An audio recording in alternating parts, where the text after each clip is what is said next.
Let me start this episode of Politically Correct with a wise crack, I would say.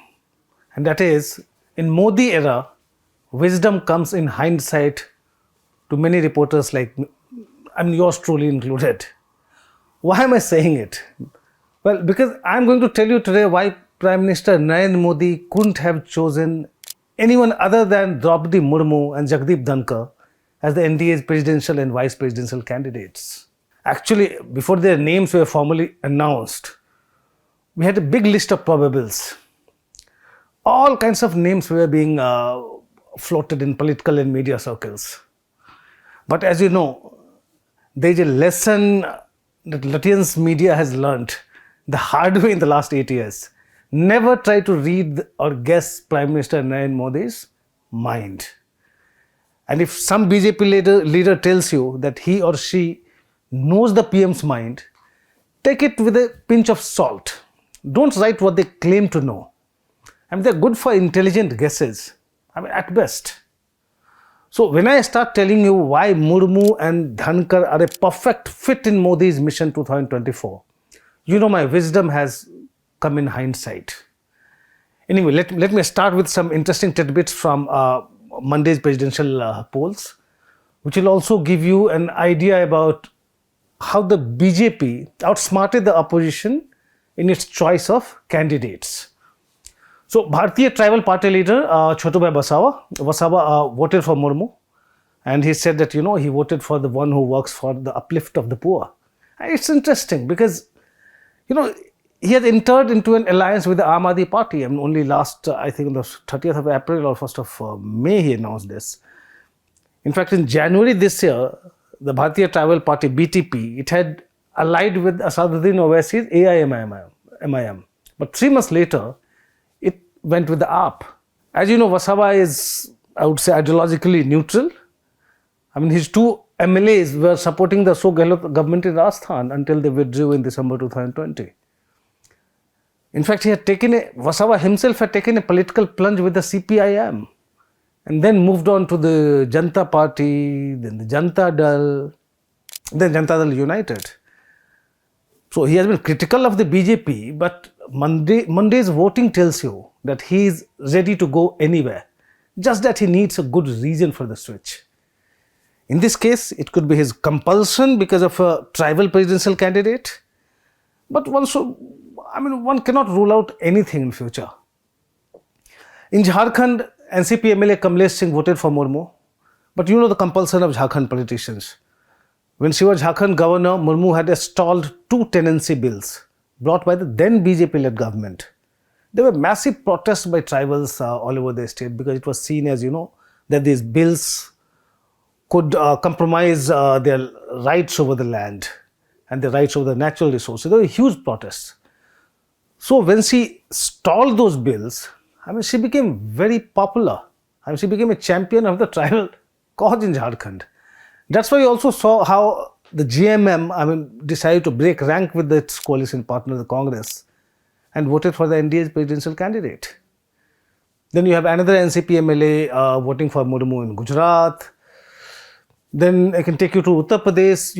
You saw how Akhilesh Yadav's uncle Shivpal Yadav has gone with the Murmu. Then Akhilesh Yadav's ally, the Suheldev Bharatiya Samaj Party leader, SBSP, Om Prakash Rajbhar, he also voted for Murmu. This came when, the ties between the SP and the SBSP were kind of straining. And they have been talking all sorts of things about each other.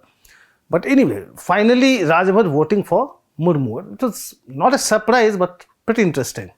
As the speculation goes, Rajbhar can now very well go with the BJP. But the most interesting thing about this was the fact that Amit Shah called up Rajbhar twice until Rajbhar went public saying that his party would be voting for Murmu.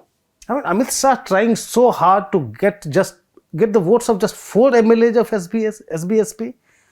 That tells you something about this BJP. By the way, SBSP MLA Abbas Ansari, that Mukhtar Ansari's son, and he abstained from voting because there is a non-bailable warrant against him. There are many other interesting stories of cross-voting that you would be hearing today in coming days. But I have already digressed a bit too much. When the presidential poll results are out on the 21st, we will also know the extent of Murmu's victory. She is sure to get more than 60% of the votes. By the way, I suddenly remember, I read something very interesting today, which I must share with you. I mean, in an article in the IndianExpress.com, Chakshu Rai recalls the 1987 presidential polls. As you know, in that election, R. Venkataraman was pitted against V.R. Krishna Iyer, the opposition's candidate. But there was a third candidate too. I mean, one Mithilesh Kumar Sinha. So Chakshu Rai writes that, the 67-year-old Mithilesh Kumar Sinha, I mean, he was the most protected man in that country, in the country then. He was in a Lutyens' Bangalow. There were police officers all around him. Doctors would be monitoring his health regularly. You know who Sinha was? I mean, he led a party called Good Man's Party that wanted to create a ministry of character training. So, in every election you have somebody just contesting for the heck of it, just to, some people do it for some publicity, some people do just to, score a brownie here and there. So, Mithilesh Sinha, I mean, he told the media later that my life has become entwined with that of Rajiv Gandhi. If anything happens to me, the election will be postponed and Gyani Jail Singh will continue as a caretaker president. And this is what Rajiv Gandhi doesn't want. So that tells you why so much care was being taken of Mithilesh Sinha. The third candidate was almost inconsequential in the election. But if something happened to him, obviously, as he said, Gyani Jail Singh could continue as caretaker because the election would be then deferred. And just to give you a background, you know how Rajiv Gandhi's relations with Jail Singh were? I mean, it was bitter, especially after Jail Singh had stalled Rajiv Gandhi government's Indian Post Office Amendment Bill. I mean, that bill passed by the parliament could have enabled the government to intercept letters. And in those days, there was no internet, there were no mobile phones. I mean, the authority to intercept letters could have serious implications for citizens. So that was the first time, in fact, when this term pocket veto became so popular. This pocket veto, like the president sitting over a bill, not signing it. So that was like pocket vetoing. Jail Singh sat over the Post Office Amendment Bill for 2 years. Then the next government came, it was withdrawn. I mean, VP Singh government. By the way, there was another thing, I recall about Gyani Jail Singh. I mean, once he had written a nasty letter to then Andhra Pradesh governor. It was Kumudben Joshi. And he warned her against getting too much involved in state politics. In fact, she used to travel all around Andhra, which was seen as her attempt to kind of strengthen the Congress, So there was a terse letter from the president to the governor. I mean, do you expect any such thing today? I mean, no. Anyway, let me return to the main topic. How do Murmu and Jagdeep Dhankhar fit the bill so perfectly for the BJP in coming elections, leading to 2024 Lok Sabha polls? Let me first talk about Jagdeep Dhankhar, because his name was announced only yesterday. What Yogi Adityanath is to BJP chief ministers, Dhankhar is to Raj Bhavan occupants across the country, or was, because he has already resigned. So what Yogi Adityanath, he's inspiring all BJP chief ministers. They are trying to ape him. It was the same with Dhankhar, the way he went after Mamata Banerjee. I mean, he was a major source of inspiration for all of the governors. The seasoned lawyer that Dhankhar is, I mean, he probably gave Mamata Banerjee more troubles than all BJP leaders combined together. I mean, all that they could.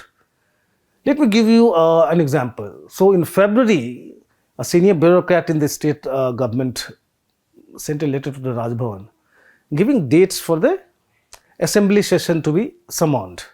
I think it was February or later, I am probably confusing the month. Anyway, so the Raj Bhavan wrote back questioning his competence. Later, when the state cabinet made recommendations to convene the assembly, Dhankhar complied with that. A bureaucrat cannot just write to the Raj Bhavan, okay, you convene the assembly. But in Bengal, dominated by one party, or say left front for so long, then Mamata Banerjee for so long, they are used to all this. So Dhankhar complied with the state cabinet's recommendation, but you know what?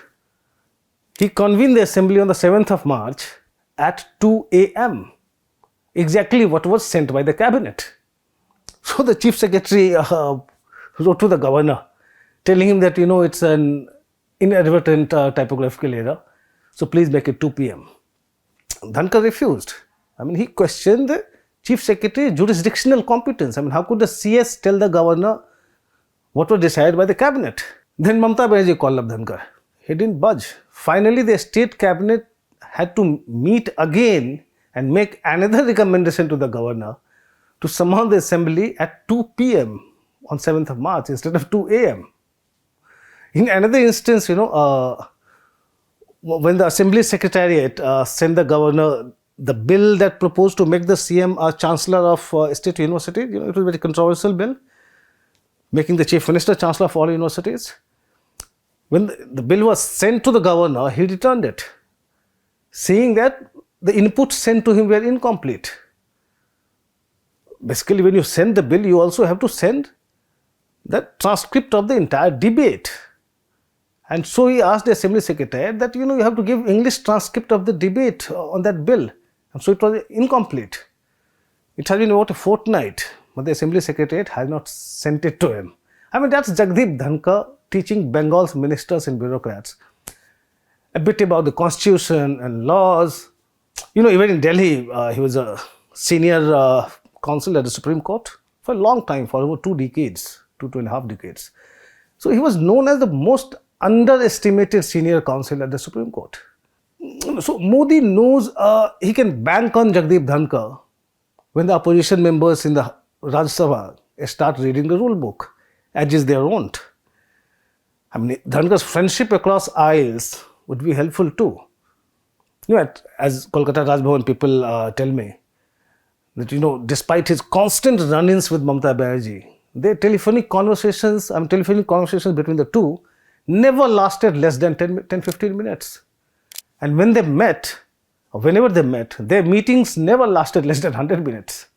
And then there were text messages being exchanged almost on a daily basis. Despite all those run-ins, despite all those things that we were reading all over, despite all what we were hearing from Kolkata about their clashes, he was maintaining that kind of relationship with Mamata, with constant exchange of dialogue and communication. This skill set of Dhankhar, of communicating with what you call frenemies, and will come pretty handy when he becomes the vice president. That's how he fits the bill perfectly. Dhankhar's and Murmu's nominations and expected elections to those posts, also signal the launch of Modi's preparations for 2024 Lok Sabha elections. In terms of symbolism both have political utility across several states. A prominent Jat leader from Rajasthan, Dhankhar as the vice president would give the BJP a big talking point in its outreach to Jats in other states too. Say in Haryana, for instance, in western Uttar Pradesh. And the fact that the former Rajasthan CM Vasundhara Raje Scindia, who is not exactly a BJP High Command's favorite, she had sidelined Dhankhar for years in the party, made his CV no less attractive to Modi and Shah, I would say. He has been much more loyal to Modi and Shah than she ever was. As for Droupadi Murmu, the first tribal president, works wonderfully for the BJP in about a dozen assembly elections from now leading to the 2024 Lok Sabha polls. Scheduled tribes constitute about, if you look at the next 2 elections, states constitute 14.8% and 5.7% of the population in Gujarat and Himachal Pradesh. These states will be going to polls in November. Then out of 9 states that will go to polls next year, 4 are in the northeast, where tribals play a decisive role. In Nagaland, for instance, tribals constitute about 86% of the population. It's almost the same in Meghalaya also. Then in Tripura, it's about 1/3. So these 3 states in the northeast will go to polls in February. Then you have election in Mizoram in November. And there, it's all tribal. It's over 90-95%. So the BJP kind of showcasing, the BJP will be showcasing, or BJP will be actually tom-tomming this fact that it made the first tribal president of India. In all those elections, we are talking about Northeast. And it's not just about Northeast, you talk about other elections, in next year. So in Karnataka, for instance, you have 6-7% STs. Karnataka will go to polls next year in May. And then there are 3-4 other states which will go to polls in November. So for instance, in Chhattisgarh, again Chhattisgarh STs constitute about 30-31% of the population. Then you have Madhya Pradesh, where again, I mean, its STs are over 20%, about 20-21%. Then in Rajasthan, they are about 13% of the population. Then Telangana, which will again go to polls next year, in Telangana also it's about 8-9% of the population. So tribals, that vote bank, and BJP has got a very big talking point when it is going to that vote bank in the elections. Then you talk about, the tribals in Odisha, for instance, from where Murmu comes, I mean, it's her home state. Now, Odisha would be going to polls along with the Lok Sabha election in 2024. In Odisha, it's about 1/4 of the population is tribals, about 23-24%. And then later also, even after the Lok Sabha election, you have election in Jharkhand. Now, Jharkhand, you have seen how JMM was forced to vote for Murmu because 26% of the population in Jharkhand are tribals. So, and then you have, if you look at other elections, Maharashtra also has pretty good tribal population, about again 8-9%. So here we are talking about tribal population. Again, with Maharashtra, you have Haryana election also, where I said, where Jagdeep Dhankhar as Jat vice president would make a big, political symbol for the BJP, that this is what the party has done for the Jats. Then moving ahead, okay, forget about Haryana. You see, the BJP can claim credit for installing the first tribal president of India from now till well after 2024 election. I mean, all through 2024 also, and later. One may argue whether the presidential or the vice presidential, candidates, or whether the president or the vice president, whether they can play a consequential or such a significant role in boosting the BJP's prospects. I mean, if we go by data, it's very difficult to conclude that, because but then, in 2017, for instance, Ramnath Kovind, he was a Dalit of Kori subcaste, weaver, So in 2017, Ramnath Kovind became the president of India, and then I was looking at the CSDS Lokniti post-poll surveys for 2017 elections. It's 2017 became, I was looking at the survey for the 2019 Lok Sabha election. So that post-poll survey tells you that the number of Jatavs voting for the BJP-led alliance went up to 21% in 2022. So 17, when he became the president, elections were already over. So I'm comparing the data between 2017 and 2022. So if 8% Jatavs had voted for the BJP in 2017, 21% voted for the BJP in 2022. Among non-Jatavs, the BJP's vote share went from, or let me put it another way, like if 32% voted for the BJP in 2017, non-Jatavs, 41% voted for the BJP in 2022. So you may say that, okay, I mean, installing Ramnath Kovind as the president of India did work in UP elections at least. I'm going by this post-poll survey. But it's really difficult to draw any conclusions as such from this data. Because, how the BSP almost gave up in this election. BSP was hardly to be seen. And if you look at the CSDS Lokniti post-poll survey, the Samajwadi Party also registered some gains, both among Jatavs and non-Jatavs. So I won't say that this survey would give us anything conclusive about the actual impact of installing a Dalit president. And then again, look at Venkaiah Naidu. Venkaiah Naidu was also made the vice president, but he didn't seem to have any impact in Andhra Pradesh. So in 2019 Lok Sabha election, for instance, the BJP drew a blank. Now, like Chandrababu Naidu, Venkaiah Naidu is also a Kamma. But again, I was looking at CSDS Lokniti post-poll survey for Andhra in 2019. The YSRCP and TDP together they got about 95% of the Kamma vote. BJP barely got anything. So one may also argue that, if the identity of the President of India was to have any electoral impact, I mean, Pranab Mukherjee's tenure between 2012 and 17, I mean, that would have resulted in the Congress's revival in West Bengal. Similarly, Hamid Ansari's 10-year tenure, 2007 to 17, as the Vice President of India, should have boosted the Congress's standing in UP. I mean, among the Muslims at least, no such thing happened for the Congress in Bengal or UP. Not to speak of other states. But then, as you know, Modi Shah's BJP is not the Congress. That's all from me in this episode of Politically Correct. Thanks for watching.